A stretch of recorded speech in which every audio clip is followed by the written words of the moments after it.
আমি কথাটা এই জন্য বললাম আপনাদেরকে যে উদ্যোগ রাখবে, ভবিষ্যৎ চিন্তা রাখবে, সাহস রাখবে, তাহলে আমরা এগিয়ে দিতে পারবো। রংপুরের লোকেরা আমরা সবচেয়ে পিছিয়ে পড়া। কেন পিছিয়ে পড়া? আমরা তো সঠিক জিনিসটাই বুঝি না। যখন বিএনপি গভর্নমেন্ট আসবে তখন আপনারা করবেন জাতীয় পার্টি, যখন বিএনপি গভর্নমেন্ট আসবে তখন আপনারা করবেন জামাত। তাহলে কেমন হবে? আমি কথাটা এই জন্য বলছি যে আপনাদেরকে বাস্তবটা বুঝতে হবে। বাস্তবকে না বুঝে আপনারা এগোতে পারবেন না। আজকে আমাদের প্রধানমন্ত্রী জনাব তারেক রহমান, উনি তো নর্থ বেঙ্গলের মানুষ, তাই না? বাড়িতে বগুড়া। উনি আজকে আমাদের প্রধানমন্ত্রী, তার বাবা প্রেসিডেন্ট ছিলেন, তার মা প্রধানমন্ত্রী ছিলেন।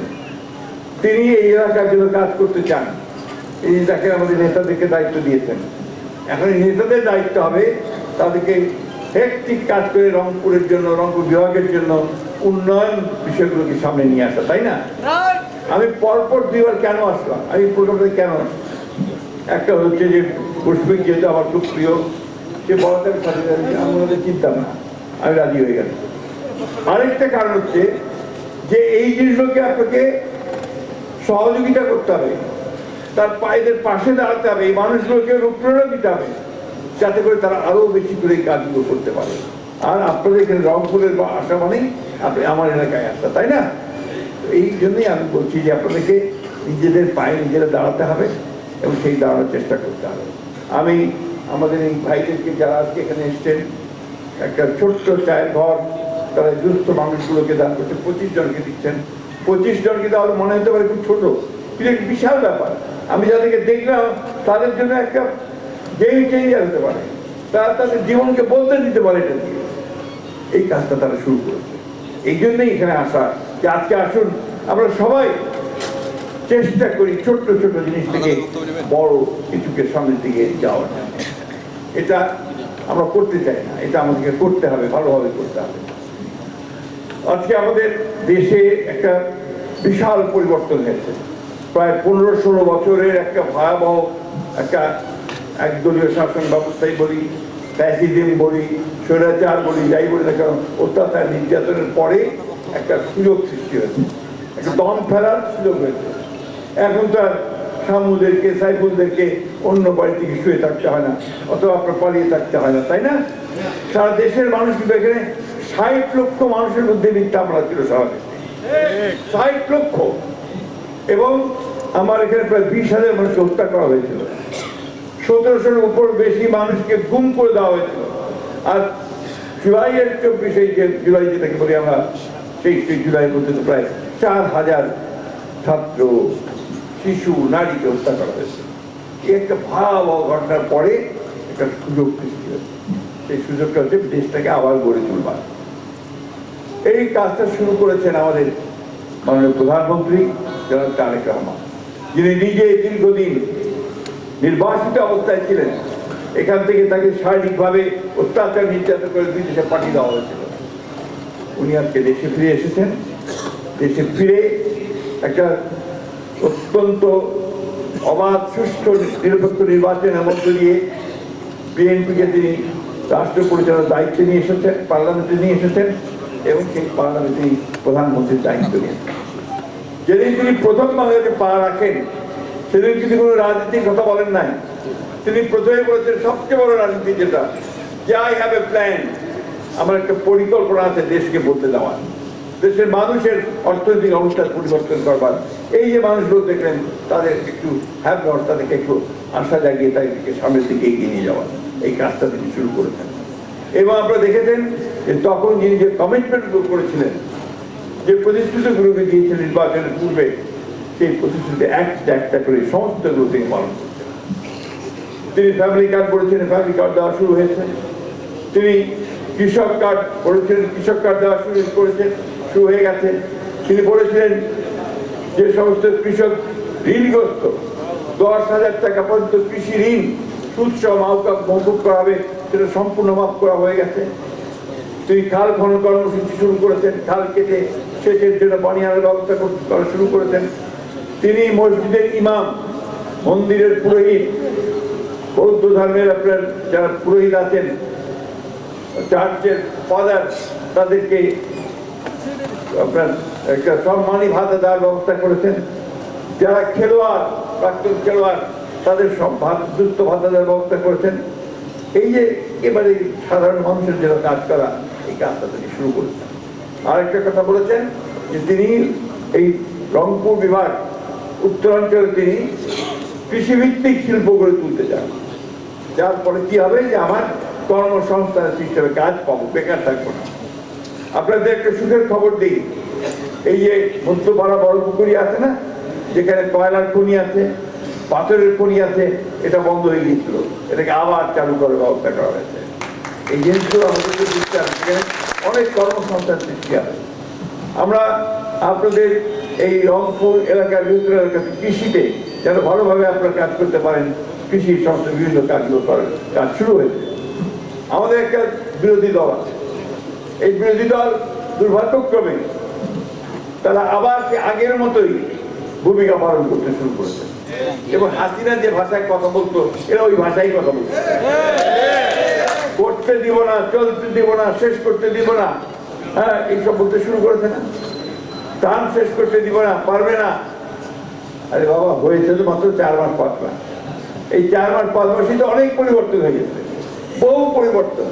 একটা ধ্বংসপ্রাপ্ত অর্থনীতিকে টেনে তোলা শুরু হয়েছে, একটা বিপর্যস্ত আপনার প্রশাসন, তাকে ঢেলে সাজানোর চেষ্টা করা হচ্ছে, চেষ্টা শুরু করেছে। কাজটা তো এত সহজ না, এত তাড়াতাড়ি হয় না। আর ওদের চেরাক তো নাই কারো হাতে, অথচ তাদের ভাষায় এই মুহূর্তে হতে হবে। আপনার তেলের, আপনার গ্যাস আর আপনার জ্বালানির সমস্যা হয়েছে।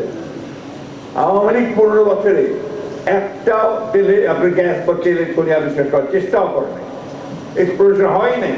আমাদের একটা প্রতিষ্ঠান আছে বাপেক্স, যেই বাপেক্সকে দিয়ে আমরা এই গ্যাস বা তেল আহরণ করার চেষ্টা করি, খোঁজার চেষ্টা করি, কূপ খনন করে, সেটা তারা একদম পঙ্গু করে রেখেছিল, সেটাকে আবার চালু করা হয়েছে।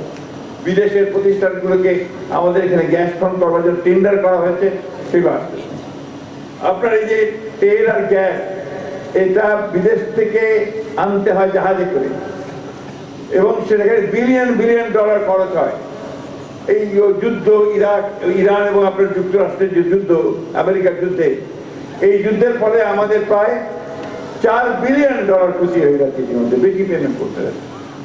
এর মধ্যে কিন্তু একদিনও আপনার তেল ছাড়া থাকেন না, একদিনও কিন্তু আপনার গ্যাস ছাড়া থাকেন না, কমেছে। হয়তো যেটা আপনার আগে 10টা পাওয়া যেত, এখন তো 4টা পাওয়া যাচ্ছে, 3 পাওয়া যাচ্ছে। এটা আমরা চেষ্টা করছি, ইনশাআল্লাহ অতি অল্প সময়ের মধ্যে সমস্যাটার সমাধান হবে। যেটা আমদানি করতে হয় সেই কারণে এটা বাড়ে। জিনিসপত্রের দাম একটু বেড়েছে, কেন? যেগুলো আমদানি করতে হয় ওই জাহাজের ভাড়া তো বেড়ে গেছে, সব কিছু বেড়ে যায়। যখনই আপনার বাড়ে তখন সব কিছু বাড়তে থাকে, ফলে এই সমস্যা আসে। তো এইগুলো জিনিস তো বুঝতে হবে, না বুঝলে তো আপনার এইভাবে হবে না। আমাদের দেখতে হবে এই সরকার একদিকে গণতন্ত্র প্রতিষ্ঠা করেছে, পার্লামেন্ট হয়েছে, কথা বলার সুযোগ আছে, পত্রিকাগুলো এখানে আছেন যারা এখানে, আগে তো আওয়ামী লীগের আমলে লিখতেই পারতো না, কথা বলতেও সাহস করতো না। এখন যা কিছু লিখতেছে, সত্য মিথ্যা যাই হোক। তারপরে আবার আছে আপনাদের সোশ্যাল মিডিয়া, ইউটিউব, টিউব আছে না, ওইখানে আবার দেখেন কি সমস্ত যা খুশি তাই চালাচ্ছে তারা, যার সত্যতা বলতে কিছু থাকে না, তাই না? এই জিনিসকে আপনার মোকাবেলা করে, চ্যালেঞ্জগুলোকে মোকাবেলা করে আমাদেরকে কিন্তু এগিয়ে হচ্ছে।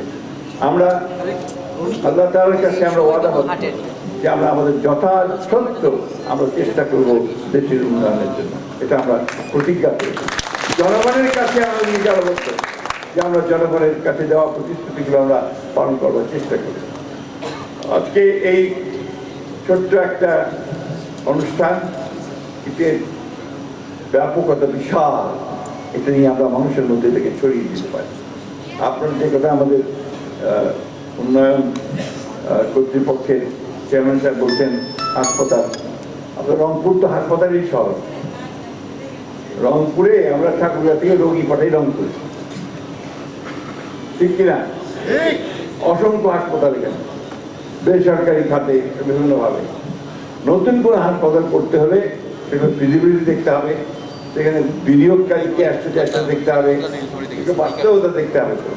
এখন সেগুলো যদি আপনার সব মিলাতে পারে তাহলে যাদেরকে বলা হয়েছে ওনারা চেষ্টা করবেন কতটুকু করা যায়।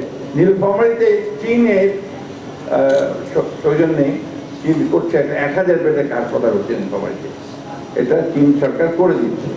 এইভাবে যদি কোনো কিছু আসে আমরা দেখবো যে রংপুর কমিটি করা যায় কিনা, ওনারাও দেখবেন, যারা আজকে এখানে এসছে তারা দেখবেন। আমরা বিশ্বাস করি যে আমরা যদি সঠিক পথে যাই, গণতন্ত্র যদি ঠিক মতো চলতে দিতে পারি, আর গণতন্ত্র চলতেই দিতে দেয় না, যে ভাষায় কথা বলে শুধু গণতন্ত্রের ভাষা না। আমি ইলেকশনে জিতছি, মেজরিটি পেয়েছি, আমি তো পার্লামেন্ট চালাবো, দেশ চালাবো, সেই ম্যান্ডেটটা আমি পেয়েছি, তো আমাকে চালাতে দেন। ব্যর্থ হলে তখন না আপনি বলবেন যে আপনি চালাতে পারেন নাই। তার আগেই রাস্তায় নেমে এখন শুরু হয়ে গেছে সেই সমস্ত কথাবার্তা। আমরা গণতন্ত্রের ভাষায় কথা বলি, আমরা গণতন্ত্রকে তার পথে চলতে দেই, আমরা জনগণের যে প্রতিনিধি তাদেরকে কাজ করতে দেই, তাহলে আমরা গণতন্ত্রকে এগিয়ে নিয়ে যেতে পারবো। আমরা উন্নয়ন কাজ শুরু করেছি, এই উন্নয়নের কাজগুলো করতে সময় লাগে, 1 দিন 2 দিন হয় না। আজকে যেটা নতুন করে আপনি ভিত্তিপ্রস্তর স্থাপন করবেন, এটা 3 বছর লাগবে কাজে আসতে, তাই না? তো এই কাজগুলো আমরা করতে চাই, এইভাবেই করতে চাই। আমি আর বক্তব্য দীর্ঘ করবো না। আমি আন্তরিকভাবে ধন্যবাদ জানাতে চাই আমাদের লাভ শেয়ার বিডি যে প্রতিষ্ঠান, তাকে যে তারা এত দূরে এসছেন, এই রংপুরে শুধু আমার ঠাকুরদার জন্য কি তারা কাজ করেছেন, আবারও বলছেন কাজ করবেন, তাদেরকে আমি বলেছি যে সর্বাত্মক সহযোগিতা প্রদান করবো। এবং আমি আজকে আমার এখানে আশাই হচ্ছে এই কথাটার জন্যে যে আমরা আপনাদের পাশে আছি, আপনাদেরকে সহযোগিতা করতে চাই। আপনারা আসুন। আমাদের বিগত আন্দোলনে, গণতন্ত্রের প্রতিষ্ঠার যে আন্দোলন, সেই আন্দোলনে কিন্তু প্রবাসীরা বিশাল ভূমিকা পালন করেছে। গোটা প্রবাসের বাংলাদেশি মানুষেরা তারা আন্দোলন করেছে, তারা বিশ্বকে জানিয়েছে যেখানে একটা ফ্যাসিস্ট শাসক আছে, তাকে সরাতে হবে, এবং সেখানে ধরে তারা সরিয়ে ফেলেছে। তার মধ্যে আমাদের মুশফিক ফজল আনসারী ভাই ছিলেন অন্যতম। তার কথায় আমরা অনুপ্রাণিত হয়েছি, তার কথায় আমরা উজ্জীবিত হয়েছি, তার কথায় আমরা লড়াইয়ের ময়দানে নেমে গেছি যে আমরা একা নই, বিশ্বে আমাদের লোক আছে, তাই না? সবশেষে আমি আপনাদেরকে অনুরোধ করব, আপনারা শুধুমাত্র অন্যের উপর নির্ভর করে থাকবেন না, নিজেরা শুরু করেন। আমি সমবায়কে বলবো, আপনি একটা সংগঠন দাঁড় করেন, সেই সংগঠনে আপনি নিজে শুরু করেন, এটা আমরা সর্বাত্মক সহযোগিতা আপনাকে করবো। অনেক ধন্যবাদ।